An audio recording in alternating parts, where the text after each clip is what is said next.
Саламатсыздар, урматтуу телекөрүүчүлөр. Түз эфирде Саресеп, студияда мен Мурат Жолкеев. Ал эми бүгүнкү биздин темабыз кургак кучукка каршы, же болбосо кургак кучукка кабылган жарандарды кантип коргоп калышыбыз керек. Ушул тууралуу болмокчу. Ал жөнүндө кеңирээк маалымат алуу үчүн атайын студиябызга биз кадырлуу конокту адис чакырганбыз. Уруксат берсеңиздер сиздерди тааныштырып өтөйүн. Чолпон Ибраимова Юсаидтин кургак учукту айыктыруу долбоорунун адиси. Чолпон айым, студиябызга кош келиптир. Саламатсызбы? Саламатчылык. Эскерте кетейин, түз эфирде эсегирде айтылып жаткан ушу кургак учук боюнча суроолоруңуздар, пикирлериңиздер, ойлоруңуздар болсо, анда 67-01-91 сандарын терип түз байланышка чыксаңыздар болот. Чолпон, биринчи эле суроом, ошо келиңиз жалпы телекөрүүчүлөргө маалымат иретинде бир кургак учук же болбосо туберкулездун кандай белгилери болот? Ушул илдетке жабыркаган адамдардын биринчи симптомдору жөнүндө маалымат берип кетсек. Рахмат. Саламатсыздарбы, урматтуу телекөрүүчүлөр. Биринчиден белгилеп кетчү нерсе бул кургак учук. Кургак учуктун микобактерияларынан келип пайда болуучу жугуштуу оору. Бул оорунун негизги белгилери жөтөл, көбүнчө узак жөтөл, ошону менен бирге дене табынын жогорулашы, салмактын азайышы, табиттин төмөндөшү, терчилдик, көбүнчө түнкүсүн тердөө, жана алсыроо, бат-бат чарчоо ушундай белгилери болсо, бул кургак учуктун белгилерине окшош белгилер деп эсептелет. Бирок сиз айтып аткан эле ошо белгилер башка дагы илдеттүү ооруларга окшош болушу мүмкүн да. Ошол себептен сиз айтып аткан ушундай симптомдор пайда болсо, ошол жаран каяка кайрылыш керек? Сиз туура белгилеп кеттиңиз. Бул белгилер башка ооруга дагы окшош болушу мүмкүн. Ошондуктан негизи эле ошо биздин элдер ооруп баштаганда эле үй бүлөлүк дарыгерлерге тезирээк кайрылып, ушундай белгилердин себеби эмне экенин аныкталса, анан кийин эгерде кургак учукту четке чыгарылып же кургак учукту эгерде аныкталса, тезирээк дарыланып баштаса, ошол аябай маанилүү болмок да. Ооруп аткан адам үчүн дагы, коом үчүн дагы. Ушу кургак учуктун түрлөрүнө токтолуп кетсек да, мына ушул илдетке кабылган адам, ооруга кабылып калган адам, бизде баягы калапайым калкта ушу кургак учук, туберкулез дегенде эле элдин баары качып жугуштуу, анан баягы социумдан алыстатып бир мындай терс мамиле кылышат да. Келиңиз ушу түрлөрүнө өтсөк да, жугуштуу чындыгында эле кургак учук ооругадан сактансак болобу да, корксок болобу деген суроо да. Рахмат.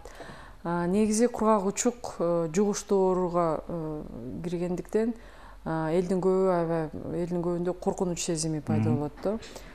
Бунун себеби кургак учуктун мындай жалпак тилинде айтканда ачык жана жабык түрү болот. Демек, ачык түрү деген жугуштуу, жабык деген жукпай турган түрү да. Кургак учуктун таякчалары көбүнчө эле өпкөнү жабыркатат. Өпкө жабыркагандан кийин, канча бир убакыт өткөндөн кийин оору аябай күчөп, өрчүп кеткенден кийин ачык түрүнө айланып кетиши мүмкүн. Ошол учурда оорулар жугуштуу болуп калат. Ошондуктан биз ошо кайрылганыбыз кургак учуктун белгилерине окшош белгилер болгондо тезирээк дарыгерлерге кайрылып, текшерүүдөн өтүп, эгерде кургак учук аныкталса, тезирээк дарыланып баштаса, кургак учук ошондо таркашына кичине бөгөт коюлат.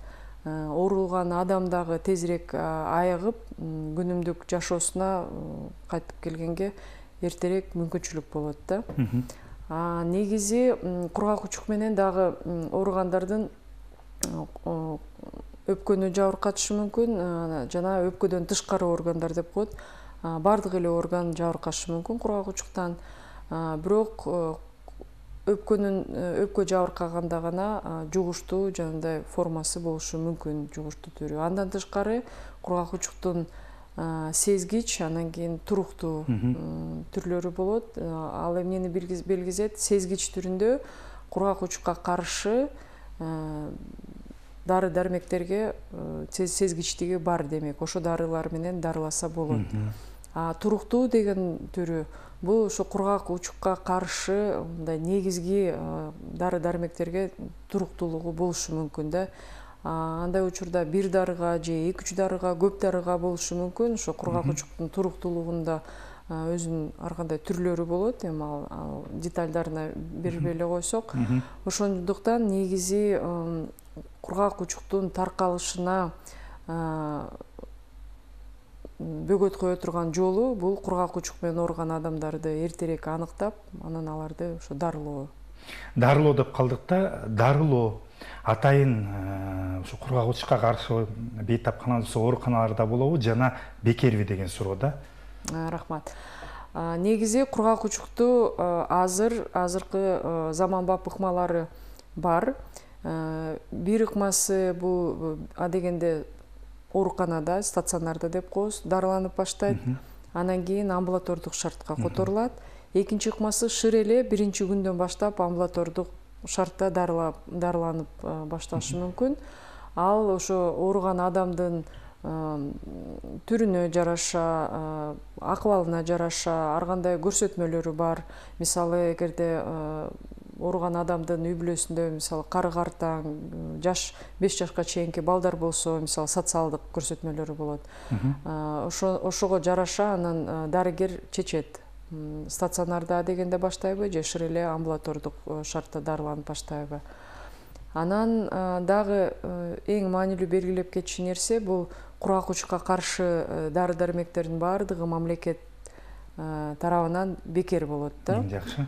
Бирок бейтап үчүн бекер, бирок мамлекет ал дары дармектерди бюджет эсебинен же ар кандай донорлук жардамдын эсебинен каржыланып алынат да. Бирок бейтап үчүн бекер болот. Заманбапты айтып калдыңыз да. Келиңиз ушу заманбап технологияларга өтсөк, 21 кылым азыр санариптештирүү мезгили болуп атат. Кургак учукту алдын алуу багытына бир сапар салып көрсөк, кандай заманбап технологиялар колдонулуп атат? Биздин билишибизче, азыр бейтаптарды ушу айылыс каймактардан Бишкекке же болбосо облустун борборлорун алып келип отурбайбы, ошол жерден гана дарылап, көзөмөл кылууга дарыгерлердин мүмкүнчүлүгү түзүлүп атыптыр да. Ошол боюнча маалымат берип кетсеңиз. Ооба, туура. Биздин негизи Кыргызстанда баардык кургак учукту аныктой турган жана диагностикалоо, заманбап диагностикалоо ыкмалары Кыргызстанда бар. Андай мүмкүнчүлүктөр бар.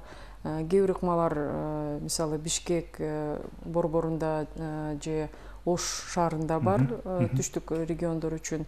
Бирок андай ыкмалардын көпчүлүгү областтык деңгээлде, кээ бир учурларда райондук деңгээлге чейин жеткизилген. Андан тышкары баардык заманбап дарылай турган ыкмалардын баардыгы колдонулуп жатат.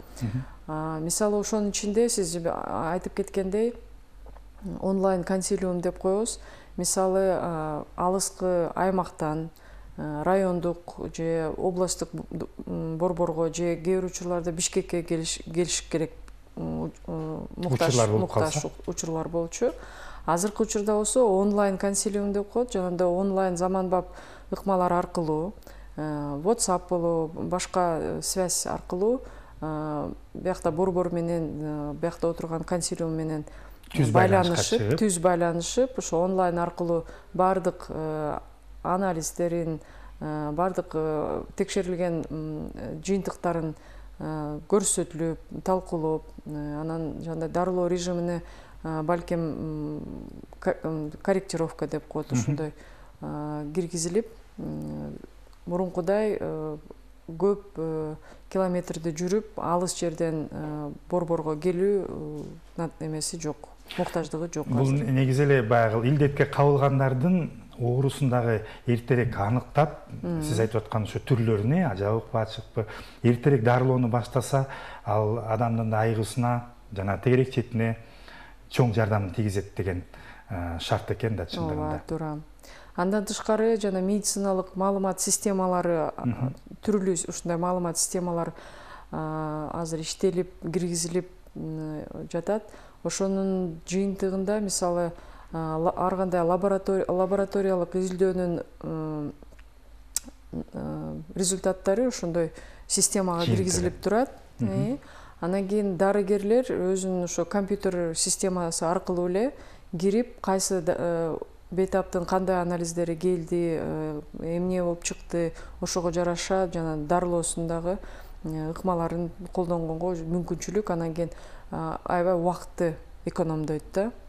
Андан тышкары мисалы эгерде ар кайсы деңгээлдеги адистер менен кеңешүү керек болсо дагы түздөн түз чыгып, ошо бир системадан ар кайсы тарапта ар кайсы деңгээлде отурган дарыгерлер чогуу кирип, көрүп, талкуулоп, анан кийин республиканын ар аймагында ошондой мүмкүнчүлүк бар азыр. Андан тышкары мисалы аптека системасы киргизилип атат, кайсы жерде кандай дары бар, ал дары мисалы жана сактоо мөөнөтү кандай, көлөмү кандай, канча оорулууну дарылаганга жетиштүү, мисалы ошонун баардыгын көп нерселерди же бул оорулуу мисалы ошо системалар аркылуу мурунда ооруган беле, бул биринчи жолу ооруп атабы же экинчи, үчүнчү жолу ооруган адамдар болот, же мурун кандай дары дармектерди алган, мурунку текшерилген анализдердин жыйынтыгы кандай, абдан көп мүмкүнчүлүктөрдү берет да бул системаларды колдонгон. Андан тышкары ушу маалыматтарга деле чындыгында эле бул өтө кубанычтуу. Кудай сактасын, бул илдетке кабылган жарандарга жеңилдик болуп атат. Эгерде ушу түштүк тараптан Бишкек тарапка конокко келип калып, дарылоонсун уланткысы келсе, баягыдай кагазын документин көтөрүп отурбай эле илдетке кабылган адам, сиз айтып аткан эле компьютерге кирип, кандай дарылоонун ыкмаларын алгандыгын билип, Бишкектен уланта берсе болот, туурабы? Убакыт аябай экономия. Туура, ошол мисалы түштүктө өзүнүн фтизиатр дарыгери, ал фтизиатрлар бири-бирин бардыгын эле жакшы таанышат, билишет. Бияктагы кайсы мисалы Сокулук районуна көчүп келсе, Сокулукта фтизиатр менен байланышып эле сага мындай бейтап баратат деп бардык маалыматы ошо маалымат системасында эле болот да. Жакшы. Негизи эле бул өтө маанилүү, убакытты үнөмдөлөп, андан тышкары бейтаптардын ден соолугуна алдын алуу, кам көрүү. Өзүңүз айтып калдыңыз да, ушул эки түрү деп атпайлыкпы, жабык жана ачык түрү депчи. Карапайым калып сиз түшүндүрүп бердиңиз, көп биле беришпейт. Бул социалдык оору деп келебиз го, бул кургак учуктучу. Ушул илдетке кабылган жарандардан эле коркуп качып башташат да. Кеңес түшүндүрүп беребиз. Жакындарына жугушу мүмкүнбү? Кандай учурларда жугуп калат? Коркуш керекпи? Же болбосо тескерисинче колдошубуз керекпи ошол ооруп аткан адамгачы? Кандай мамиле кылышыбыз керек? Бул жерде баягы жергиликтүү тургундар, жергиликтүү бийлик өкүлдөрүнүн да мааниси чоң да. Бир эле сиздер дарыгердик эмес да. Туура айтасыз. Негизи кургак учук бул медицина кызматкерлеринин же саламаттык сактоо системасынын гана көйгөйү эмес. Негизи бул көйгөйдү жеңиш үчүн аябай жалпы бардыгыбыз салымыбызды кошушубуз керек да. Кургак учук менен ооруп калган учурлар пайда болгондо элдин көбү эң биринчи эле жандай коркуу сезими пайда болот да. Ошо мага же балдарыма үй бүлөмө жугуп калбаса экен деп эле. Анан ошон үчүн кургак учук менен ооруган адамды бөлүп баштайт, ал кишиден качып баштайт, ал киши менен жолукпай, көрүшпөй, катташпай, обочолоп башташат да. Анан бир үй бүлөдө жашап жаткан учурда дагы ошо туура маалымдуулугу туура эмес кесепетинен ал ооруган адамды өзүнчө бөлмөгө бөлүп эмес, мындай камап коюшат. Теңесек болот да, камап койгондой эле болот. Ал бөлмөдөн мисалы чыгарбай, тамак ашын бардыгын, уктаганы, жатканы, турганы бардык ошо бөлмөдө болуп, идиш агын, кийимин бардыгын бөлүп салат. Аны менен мындай байланышпай аракет кылышат. Бунун баардыгы ошо туура эмес маалымдуулуктан, анткени кургак учук негизи дарыланып баштагандан кийин эле биринчи күндөрдөн кийин эле кургак учуктун таякчалары күчүн жоготуп баштайт дагы, жана жуктуруу күчү кете баштайт, азая баштайт да. Көбүнчө 2 жумадан кийин эгерде туура дарыланып, ошо дарыланган режимин туура сактаса, 2 жумадан кийин кургак учук менен ооруган адам жугуштуу болбой калат дарыланып баштагандан кийин. Ошон үчүн ошо 2 жумага чейин жугуштуу болгонго чейин эле жандай бир эрежелерди сактоо маанилүү. Бирок мисалы маска тагыныш керек, ооба өзүнчө комнатага уктаганга сунушталат да. Бирок идиш аягын бөлүү же кийим кечесин өзүнчө бөлүп жуу андай кажети жок. Анткени кургак учук аба аркылуу гана жугат. Андан көрө ошо кургак учук менен ооруган адам жаткан бөлмөнү туура желдетип туруш керек. Бат-бат желдетип, негизи ушундай изилдөөлөрдүн натыйжасы боюнча бир күндө 8 жолуга чейин желдетип туруш керек экен. Бирок анын эрежесин сакташ керек. Айнекти ачып, жабык эшик аркылуу. Анткени эшик жабык болгондо башка бөлмөлөргө кургак учуктун таякчалары чыкпайт. Ачык айнек аркылуу аба алмашып турат да. Андан тышкары ошо коомдо аябай ушундай терс көрүнүштөр бар. Ошо кодулоо жана басмырлоо деп коет. Кургак учук менен ооруган адам менен таптакыр катышпай качып калышат. Анын ордуна эгерде кургак учук менен ооруган адамды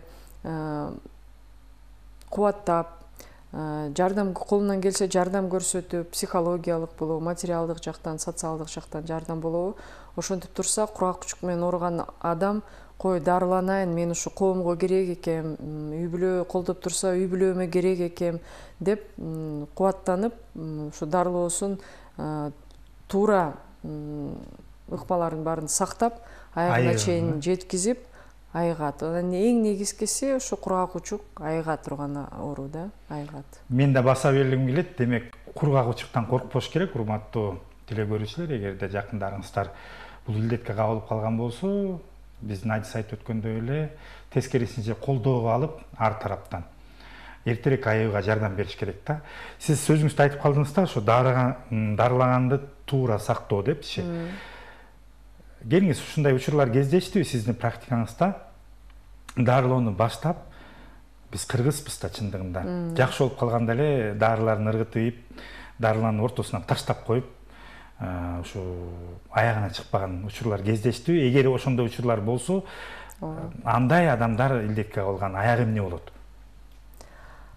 Тилекке каршы сиз туура айтып атасыз. Дарылоо режимин бузбай аягына чейин чыгарыш керек кургак учук илдетинен айыгыш үчүн да.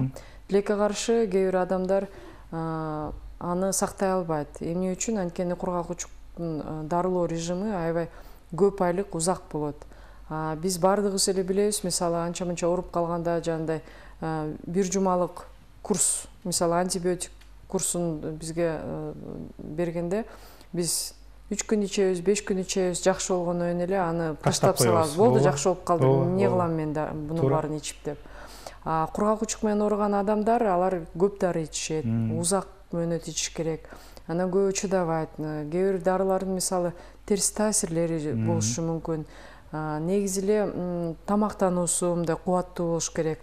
Анан кийин ошонун баардыгын сактай албагандан кийин ооруган адам негизи алсырап, чарчап турса, үй бүлөсүндө колдоо жок болсо, же үй бүлөсү жей турган тамак ашы жок болсо, ал жалгыз иштеген адам болсо мисалы, ошонун баардык ушундай факторлор кургак учук менен ооруган адамга терс таасирин берип, көп учурларда ошон үчүн иштейин, акча табайын, үй бүлөмдү багайын деп өзгөчө эркек кишилер көп ошо режимди бузуп, дарылоо курсун ошо аягына чейин жеткизбей үзүп салат экен дагы.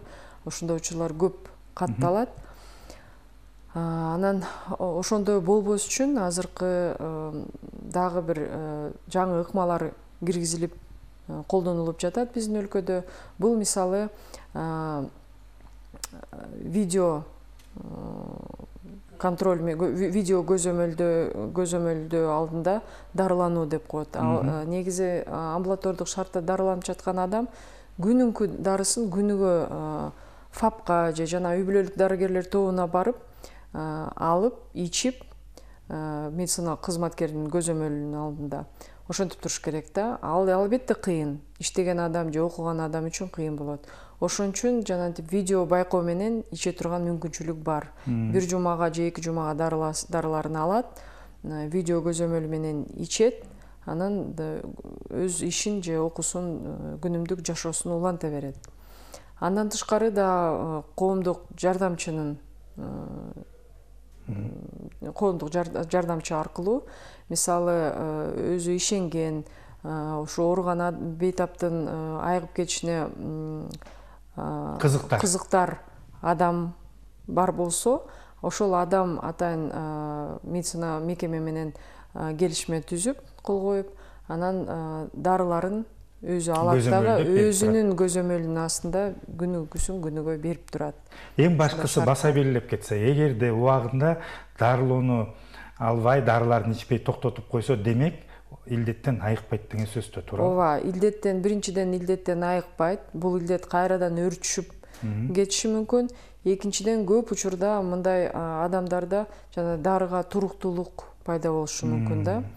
Мисалы, мурун 3 дары, мындайча айтканда, мисалы 3-4 дарыны ичсе, ал ичкен дарынын 1-2 же 3-өөнө же бардыгына туруктуулук пайда болушу мүмкүн да. Ошон үчүн биринчи күндөрдөн баштап кандай курс, кандай режим дайындалса, ошонун бардыгын сактоо, айыгына чейин жеткизүү ушу аябай маанилүү. Дагы бир ушу дарылоо боюнча, бул биздин эле Кыргызстанда эмес, жалпы эле дүйнөдө ушу кургагучукка кабылган адамдарды элдик дарыгерлердин методдоруна салып дарылоо ыкмалары бар да. Буга сиздердин адис катары көз карашыңыз туурабы? Баягы иттин этин жеп кой, анан тиги баланчанын этин майын жеп кой, ошо менен айып кетесиң деген, бул канчалык деңгээлде чындыкка дал келет? Же бир гана дарыгерлердин ыкмасы менен дарыланыш керекпи? Эми эл деген элкен да, бардыгы эле ошо түздөн түз ушундай дарыларды мага берди, ушу дарыларды ичишим керек дебей, ар кандай сөздөргө ишенет экен, ар кандай кеңештерди угат экен. Анан жана кургак каршы дарылардан тышкары, ой, сен деген мисалы каш кулактын майын же акыр кулакта кирпинин этин деп угуп атабыз. Же ар кандай куртку маскалар, иттин эти, майы, мисалы кымыз, самал, ар кандай чөп дарылар, медведкалар деп аябай ушул рекламаларды да көрүп калабыз. Көп кетип атат. Ошондой ыкмаларды, кеңештерди оорулуулар бири-бирине же кээ бир учурларда жакындары бири-бирине ушундай мындай жардам катары, кеңеш катары берет экен да. Тилекке каршы кургак учуктун негизи себеби бул деген бактерия, микобактерия деп коет кургак учуктун. Ошону айыктырыш үчүн бактерияга антибиотиктер гана таасирин бериши мүмкүн да. Кургак учуктун микобактериясына каршы атайын кургак учукка каршы антибиотиктер дайындалат да. Ошолор гана микобактерияны толугу менен жок кылышы мүмкүн организмдечи. Жанагындай кошумча кылып элдик ыкмаларды колдонуу бул жакшы учурда кошумча тамактануу катары гана эсептелсе болот. Кээ бир учурларда балким иммунитетке иммунитетти көтөрүүгө жардам берет. Тилекке каршы кээ бир учурларда терс таасирин да бериши мүмкүн. Анткени мисалы жанагындай иттин майы, каш кулактын майы деп анан кийин аны көп көлөмдө бир кыска мөөнөттө ичип алса, дарыларды ичип атканда мисалы бооруна күч келет, адан тышкары жанагындай көп көлөмдө майды кабыл алганда да ал аябай боорго аябай терс таасирин бериши мүмкүн да. Ошон үчүн абдан оолак болуш керек ошондой нерселерденчи, элдик ыкмалардан. Эң башкысы, урматтуу деле көрсөлөр, чындыгында эле фтизиаторлорго тийиштүү адистерге кайрылыш керек деп айтмакчыбыз. Балким эгерде ошол сиздердин дарыгерлериңиздер уруксат берип дейли, сиз айтып аткандай иммунитетин көтөрүүгө кандайдыр бир ушу элдик ыкмалардын бир түрү жардам берет десе, колдонушубуздар керек. Негизинен бир гана фтизиатор, адис, кесипкөй дарыгерлерге кайрылыш керек да. Сиз сөзүңүздө тамактануу деп калдыңыз да, бул да өтө маанилүү. Тамактануунун ыкмаларына токтолуп кетсек да, ошо илдетке кабылган адамдар кандай тамактарды жеш керек, кандай витаминдерди көбүрөөк, азыктарды алышыбыз керек да. Негизи кургак учук менен ооруган адам аябай көп узак дарыланат, ар кандай көп дары дармектерди ичет. Ошондуктан организмге жардам бериш керек. Жардамдын бир түрү бул убагында эс алып, толук мисалы маалда уктап, Андан тышкары ушу туура тамактануу. Туура анан регулярдуу болуш керек да.